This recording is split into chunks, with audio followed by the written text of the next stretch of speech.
Hello, this is Al Hernandez with my video essay for our Week 4 readings. It was good to revisit the foundations of research in the description of the multi-method approach by Sommer and Sommer. Less familiar to me was the explanation of the foundations of community research by Nelson and Protensky. I'd always been taught that in order to use research for advocacy, the findings needed to be presented in a completely objective manner, and any hint of bias undermined the research. Nelson and Protensky's explanation of the three paradigms of community psychology research, beginning on page 239, opened up, at least for me, a new way of considering research and its purpose.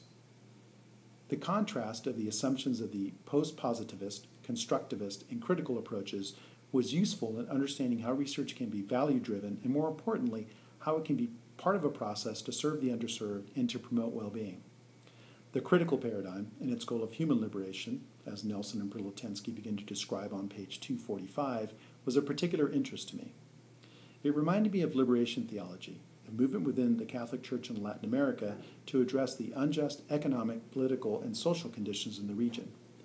Rather than focusing narrowly on teaching Christian beliefs, liberation theology seeks to take actions and express views in terms of interpreting the faith by addressing the suffering of the poor and the oppressed. Liberation theology challenged the Vatican's hierarchy in the 1970s and 1980s, much like the Jesuit order did in the 18th century, and that is by focusing on practice over doctrine. Okay, back to the critical paradigm.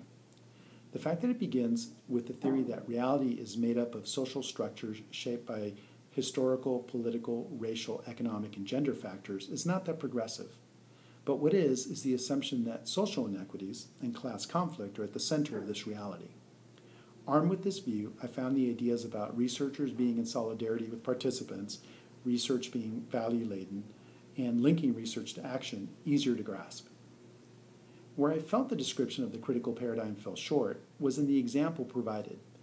I don't think that meta-analysis of policy really lends itself to action. Maybe there were recommended action steps that was part of the analysis. I don't know. So the question is there a better example? I think I may have one for you all to consider.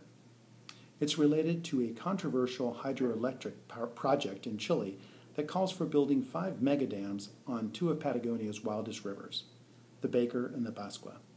The project also calls for clear-cutting a path more than 1,500 miles long for the transmission lines needed to carry the electricity north to serve the growing energy demands of the mining industry. The environmental and social implications are tremendous, and a majority of Chileans are against the project. Nonetheless, the foreign-owned companies that are behind the project, with the support of the business-friendly Chilean government, are pushing ahead. Rather than arguing the merits of the project's incomplete environmental impact assessment, advocates for the protection of the region's wilderness and communities worked with alternative energy experts to explore if these dams are the only viable option for the country's future energy needs. A report entitled, "Are Dams Needed in Patagonia?" was prepared by this group of alternative energy experts in 2009. It showed that if Chile focuses on energy efficiency in the development of its wind, solar, and geothermal resources, more energy could be generated by the year 2025 than through efforts of the proposed dam project. The experts' viewpoint was highlighted in a critically acclaimed documentary entitled Patagonia Rising, where they explicitly state that the dam project is not needed and is not sustainable, and then they go on to support their positions by walking through the key findings of their research. I think this value-laden research and its integration into a concerted effort to stop this destructive project is a compelling example of the critical paradigm.